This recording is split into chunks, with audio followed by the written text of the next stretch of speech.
Hi everyone, and welcome to Negotiating in 15 Minutes or Less. My name is Rob Brooks, and I'm the Coordinator of Career Services at MUIH. My contact information is on the PowerPoint, and if you have any questions at the end of this video, please don't hesitate to reach out at extension 6613 or at my email address. A workshop overview, we're going to be covering 4 topics. First of all, is it okay to negotiate? Yes, it's okay. If it wasn't, then we wouldn't be having this workshop. And secondly, why negotiate? How to handle interview questions relating to salary, and how to negotiate a job offer. Why negotiate? It's actually expected by many employers, and their offer may be lower because they are expecting a negotiation. So they might be expecting you to come in with a higher offer, and they have some wiggle room to come to a middle ground. So you may be getting their lowball offer. Also, for many jobs, it's a job skill. Employers want to hire somebody who's self-confident, who knows their value, and who can not only represent themselves, but if you represent yourself well in a negotiation, then if you have the opportunity to negotiate on behalf of the employer, you would be a good negotiator for them, and they would feel comfortable with having you in that role. Also, it's so important because if you're negotiating salary and you're able to negotiate an extra $1,000 than their offer was, that's not just $1,000 now, that's $1,000 every year that you work there. So it's very important to negotiate. What can be negotiated? Everything. Salary is the obvious thing, but also paid time off, work hours, the timing of your salary review. For example, instead of after a year, perhaps it could be after 6 months. Telecommuting, or anything else that affects your decision about whether or not you want to take the job. Okay, so if there's some perks that you need, some flexibility that you need, for example, around, childcare or things like that, if that's what is needed to make you take the job, then you may as well bring that out there and ask. If you don't ask, you're not going to get. So it's important for that reason, before the negotiation process begins, to be fully prepared in thinking about what are your needs, what is the lowest you could take with regard to those needs, and what are you shooting for regarding those needs. Okay, because it's hard to think on the spot when you're in the middle of a negotiation, but if you've already thought through what your needs and wants are, then it'll be easier for you to portray that to them, and hopefully they can meet your needs. When to negotiate? There's only one time in the whole interview process in which you have the upper hand to negotiate, and that's when they've made you an offer, but you haven't accepted it yet. Before that, through the interview process, they don't know you yet. They have 5 other people waiting for interviews after you. So it's not a time for you to negotiate. They don't know your value and worth. Okay, so the only time you have the upper hand is when they've decided, they've perhaps even turned away some of the other applicants. They want the interview process to be finished because they don't like doing the interview process. It takes them away from their day-to-day work in working with their patients and clients and wellness programs. So they want to go back to that. They want to be done with this process and feel like they've hired a great person and they don't have to deal with hiring for this position again for a long time. So this is when you have the upper hand. They feel like they're almost at the end of the process. They see the light at the tunnel. They've made their offer, and now they want it to be done. For salary-related interview questions, quite often they'll bring up salary during the interview process, even though you may not want them to. Because basically what they're doing is they're checking your price tag like you would check the price tag of a loaf of bread in the supermarket. They have many people going after you. They just want to make sure that your requirements aren't outside of the realm of what they could do. Okay, so they don't want to be wasting their time. If they're paying $50,000 and you're looking for $100,000, obviously that's not going to work out in the end. So they may ask, what are your salary requirements? Dodge the question if possible, because again, you haven't had a chance to demonstrate your value yet. So, and the problem is that if you give a number, there's a very low likelihood that your number equals the number that they have in mind. So for example, if you say that you are looking to make $55,000 a year and they're thinking about paying $60,000, now they're just going to lower that to $55,000 and you've just hurt your bargaining position.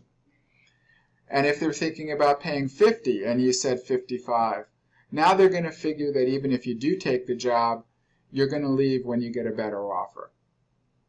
Okay, even though there may be other things about the job that would make $50,000 a year worth it for you, they're not going to believe that you're going to be really interested. Okay, so it can do nothing but hurt you at this point. So dodge the question, and I'm going to get into some language around that. If you try to dodge the question and they say, well, we asked you first, what is the salary requirements, then give a range if you're forced to give numbers. So saying 50s or 60s, if you're confident that that's the range that the job would pay in, is less likely to hurt you in your negotiating position. They may ask it in a different way in terms of what is your salary history. And if you're a career transitioner and you're changing fields, then the best way to answer that would usually be that it's apples and oranges. And, while you did make, a professional living in your former field where you had a lot of experience, you understand that in your new field, you may have to sacrifice a little bit to get started, if that's the case, if your research has told you that that's the case. And then you would point out all of the great things about working there and all of the reasons you applied in the first place. Interestingly enough, salary history has become an illegal question in some states. I know in Massachusetts, for one. I think there's a few others.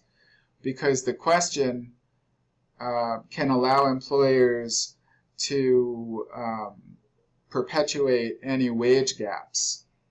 So if you're asking somebody for the salary history and that person has been a victim of a wage gap where they've been paid less for an equal amount of work that somebody else who is paid more is doing, then those questions perpetuate that.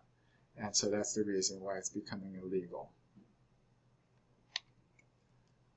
So let's project this now to the end of the process, or near the end of the process, where you receive a job offer.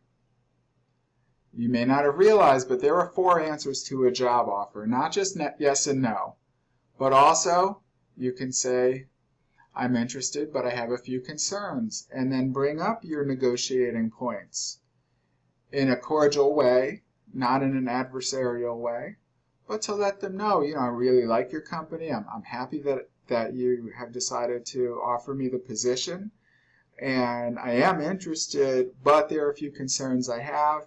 And then you bring that out on the table so that you could address them one by one with them and see what they can do. Maybe they can satisfy your concerns, maybe not. If they can't, then no is a last resort, but it's totally okay to say no.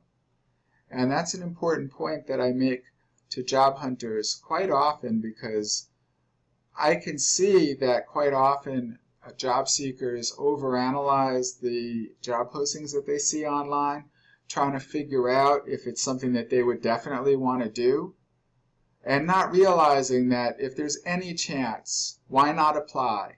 And it's okay to say no in the end of the process. But if you don't apply, then you're really limiting your chances. And maybe something would have been a great opportunity, but you overthought it and you didn't apply at all. So, I'm interested, but I have a few concerns is totally okay. And then also, after you've discussed it, if you're still not sure, you can say, when do I need to let you know? And almost all employers would be willing to let you sleep on it. The way I have put it myself in the past is, I take this decision very seriously, and once I do accept a job, I stay a long time. So, for those reasons, I would like some time to just make sure to think it through and to think about all of the aspects of it. When do I need to let you know? Okay, always be gracious, even if you do have to say no. It's not personal. If they made you a very low offer that is way beneath what somebody with your education and experience should be getting, maybe that's all they could afford to pay. And maybe they would pay you more if they had it, but they just don't have it. I'm not saying to say yes. I'm just saying when you say no, don't take it personally and move on. And at least you had a good interview, you got an offer, so at least you know that your interviewing skills are going well. Some key phrases in the negotiating process. I'm interested, but I was hoping that the salary would be better because my qualifications include X, Y, and Z, which is more than the job posting required, or because my research into this field has shown that the offer is low in the marketplace. Typically, you're seeing positions that are at this other level. Is there any way that they can come up, to that range? Does your organization have any flexibility to come up to these requirements?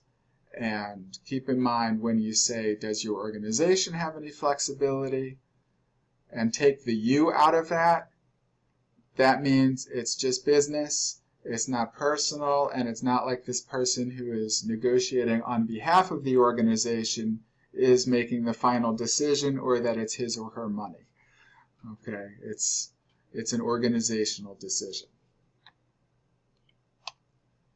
One more thing, get it in writing, and email is okay. So if you have an employer who is not going to give you an offer letter, then I suggest summarizing your negotiations in an email, sending that to the hiring manager and or the human resources department, and asking them to just reply with an approval of those terms, and then you have it in writing. Okay, so again, if there are any questions, you can certainly go back to my contact information, which is right here. And thank you very much for your time. And, I hope that you got something out of the presentation.